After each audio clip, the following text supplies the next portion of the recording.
Good morning, my friends, and welcome to Gouache 101. And first off, for the most part, it is called gouache. Kind of rhymes with squash. You can call it whatever you like, and one of my favorites is calling it goulash. Welcome, welcome. Don't be overwhelmed. I'm going to go through there's many possibilities, but three possibilities for you for your budget. Your most budget friendly is going to be to get a set of the Arteza gouache. You can find them on Amazon. I'll have a link here. And these are great because they're tube paints. Now, gouache is a water media, has some similarities to watercolor, but it also can act like acrylic, and in many ways, it can also act like oil. And in the class, I'm going to share with you how to use gouache like watercolor, like acrylic, and like oil. It's a wonderful medium. One of the differences, many of the differences between gouache and watercolor is that watercolor is meant to go on very thin and transparent. You can use it more thick, of course, but you're kind of wasting paint at that point. If you want something thick or opaque, and opaque means it covers up what's underneath, translucent or transparent. Translucent means that you can see underneath. And some of the beautiful parts about watercolor is that translucency, being able to see the paper and the other colors underneath. The other thing about gouache is it is matte, so it has more of a flatness, and I'll share with you why that's also a beautiful part of gouache in the class. The other thing about gouache, especially if you like to oil paint or if you like to paint with acrylic, is it's wonderful for travel because even though it will dry quickly, all you need is a little water to reactivate it, kind of like watercolor. So acrylic, you need to clean everything really well. I'm in New Mexico. It's super dry, so everything dries really quick. And then you need an extender medium. And really, if you don't use it right away, it's gone. Unless you have like a palette that will seal it up and like one of those stay wet palettes, if you've ever heard of that. I'm going to show you everything in the class. I'm just going to run through some basics right now so that you can decide what materials you want to use for the class and if the class is for you. So your basic, if you really don't want to invest much in the class, but you want to experiment with gouache, is going to be an Arteza set. And they come in multiple sets. And at the very minimum, you need a yellow, a blue, a red, a white, and a black at the very minimum. Other than that, get the rainbow: red, orange, yellow, green, blue, violet, white, and black. And a set like this will have just about everything you need. Oh, and yeah. And I'll go through that too. Some primary colors, meaning yellow, red, and blue, some primary colors will mix really well and make all the colors that you want. But I'll also share with you that there are warm and cool primary colors. And when you have a warm and a cool yellow and a warm and a cool blue and a warm and a cool red, then you can really mix any color. And I will go through that in the course as well. So beginner set, least expensive is going to be the Arteza. The next step up is going to be this Crayon de Gouache, and pardon my non-French or my non-Swiss of being able to say this, and I've been using this a little. I made myself a little chart to see what the different colors look like, because especially with the darker colors, if I'm just looking at this, is it a blue or a green, right? Is this a blue or a black? And so we're going to make a little chart with whatever set you get first. This set at the time of making this, I believe, is around $40. on Amazon, and I've seen it about $57 on Blick. And I'm sharing this with you now because for the class, you want to make sure you have your supplies with enough time. This also comes with a tube of white. So it's a tube of white. It will come out wet. And then these are considered cakes or pans. For the most part, pans are the square one, cakes are the round one. So these would be considered pan paints. Now, with these pan paints, you are going to need a lot of water and you are going to need more mixing room than this. One of my favorite mix areas is a ceramic plate, and you can get those really cheaply at a dollar store. Of course, no longer a dollar, be a couple dollars. A white plate, get a white plate. I like ceramic. I like the way it mixes. This box is metal, so that also works. And you're going to want some large areas to mix because I'm going to show you how to mix your own colors. Like this vibrant yellow, this is more of a warm yellow. But what if you want more of a light orange, right? As opposed to this darker orange. We're going to be mixing colors to get the colors that you want. And that's what will happen with a really good set of paints is you'll have warm and cool of each of the primary colors. Plus they add in some extra because they believe no one can mix their own green or purple and or oranges. And so I will show you how to mix. So this Cran de Noche set is really excellent. They have warm and cools of each colors, plus some earth tones and a black and a white. It also comes with a brush that will be just fine. This brush will be just fine for the class. Okay, so we've got inexpensive, but you're going to need more mixing areas. And we've got this middle range where you will need more mixing areas, but everything you need is right here. If this is the only set that you got, maybe you can see I squeezed out a little bit of the white and I can paint and do whatever I want with this set. And I just went traveling. I took this with me, took it into restaurants, into the hotel, and it was great because everything is together in one set. If you know you love gouache and you want to go into a more professional gouache paint, let me know and I will share with you these colors. Each of these are going to range about 10 to 12, sometimes more, a tube. Okay, so you're looking at well over $100 for this. So you're looking at something under $20 for the Arteza set. This will work. You're looking at like $40, $50 for this set, which includes everything you need. And you're looking at 100 plus for the professional. In the class, I will also share with you what the difference is with these colors. And just so that you can see with what I did with the professional is that I got one of these palettes, excuse the mess, and I put them into these pans. I got some pans and I just glued it to a piece of board and I'll show you. I'll show you everything you need to know about these as well. So I'll really go through everything. One of the first things we're going to do is whatever color set you get, say you get this set, I will share with you what colors to use. You're not going to use all of them. You really don't need all of them when you know how to mix colors, and I'll show you how to do that. So the first thing we're going to do with whatever set you get is to do a little color chart.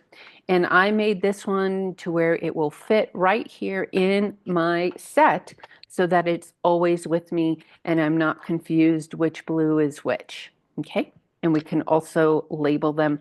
This works for me. I can visually see it. I can put it right there or put it aside. And because I did this, I know what color is what. And if before the class you want to go ahead and try, please feel free. The more you interact with this medium, the better it is. And so you can see how vibrant these colors are. The Arteza set, some of them may not be as vibrant. That's just because of the pigment. You get less pigment in the cheaper ones, more pigment in the more expensive ones.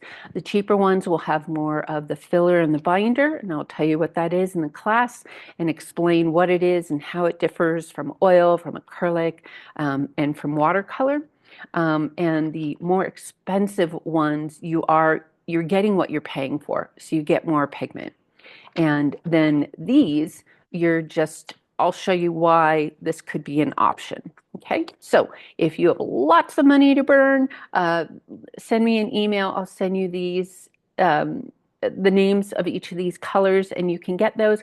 But honestly, I would recommend get the Arteza set, get the Crown de Nage set, and you're really going to be able to do everything you need to do within that. Let's go to brushes.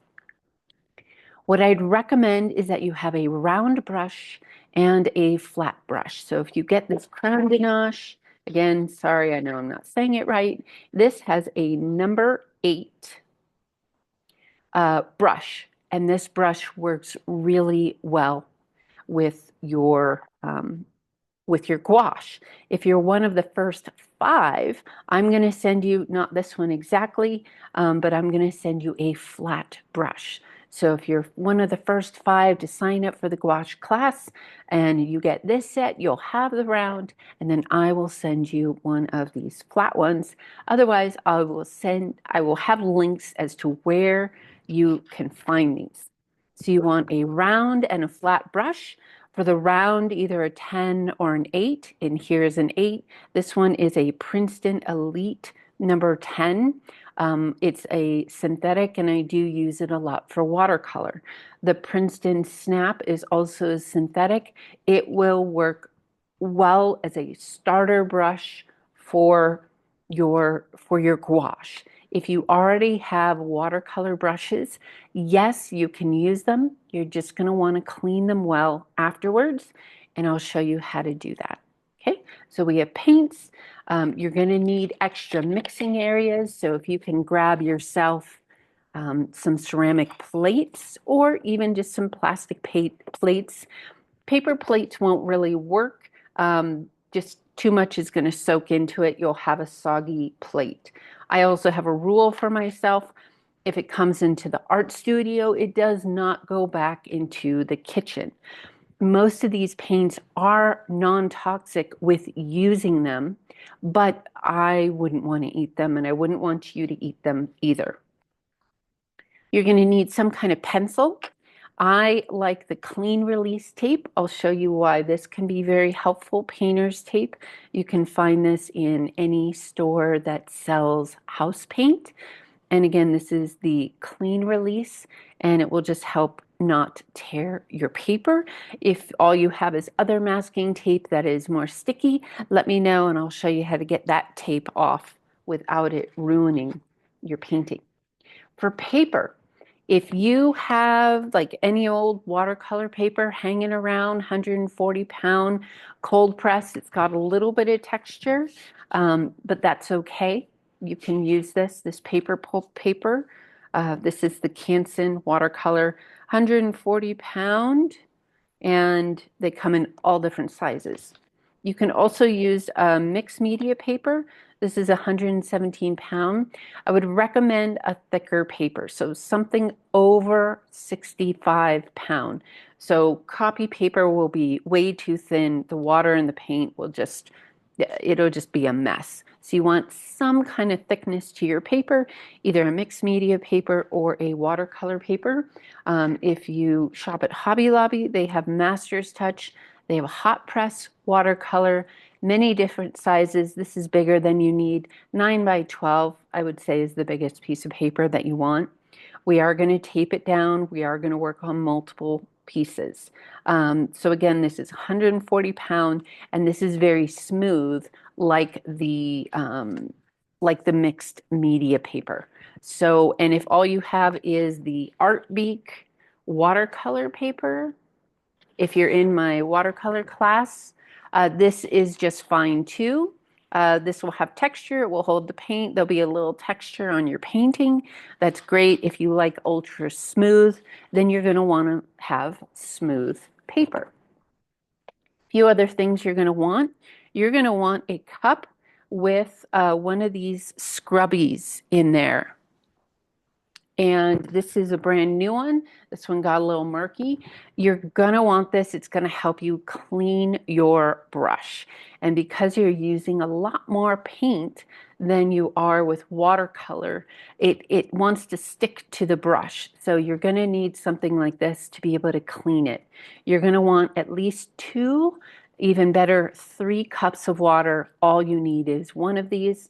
So this is a little dirty. This has been well used. You want this in a cup. And again, if you use it for art, I wouldn't use it again in the kitchen if you're pulling stuff from the kitchen. So you can get some plastic cups and a scrubby. They'll sell these, anywhere that you can get anything kitchen, especially like the dollar store. Get the cheapy ones, the super cheapy ones. Get the plastic ones, not the metal ones. Okay. The other thing you want is a spray bottle, lots of paper towels, and pencil, some kind of eraser, 1 or 2 brushes. If all you have is a round, that's just fine. I will show a lot with the flat. Both of these brushes make different marks, and just kind of to show you, like the round can be an outline and the flat is really good for filling in. You don't need any of those other fancier brushes. You don't need a filbert, you don't need a fan brush, you don't need a bright, you don't need any of the ones with the angles or any crazy stuff. This flat brush can do a lot more than you think, and this round brush can do a lot more than you think. So you really can simplify it that way. All right, my friends, so I'm really excited. In the class, we're going to learn the properties of the gouache. We're going to jump right in. We're going to do a chart of whatever paints that you have so that you can see what your colors do. Then we're going to go into the sphere. We're going to paint a sphere, and I will show you how it's different than watercolor and how you want to use this very thick. You can use it thin, but that's for watercolor most of the time. There's rules, and then you just break the rules, right? So you will figure out how you want to use it. And so you can see in here where it gets a little thinner, the paper is able to shine through, and where it's thicker, it's a little more vibrant with the color, and you can't see through to the paper. All of these are very important with gouache. Here's the other thing. If you have a lot of watercolor and you have watercolor tubes and you're not so sure about this gouache thing, you can just pick up some titanium white artist gouache. This one is from M. Graham, and I will show you how to use the gouache with your watercolor. So that's another option too. If you have tubed watercolor and some white gouache, you can also do this class. So all you would need is gouache if you don't already have it. Okay? If I have left anything out, if you have any questions, please reach out, let me know. I hope you join the class. And again, if you're one of the first 5 to join, not this particular one, but it's the Princeton Snap, and I will send it to you. And this one is an angle, but this is their colors, and it says Snap on there, Princeton Snap. They're within the $8 to $10 range from Princeton. Again, I'll do a link. You can get the 1/2 inch flat, or an 8 or a 10 round in the Princeton Snap. Okay, reach out if you have any questions. Otherwise, sign up, and I can't wait to see you in the gouache class. All right, bye.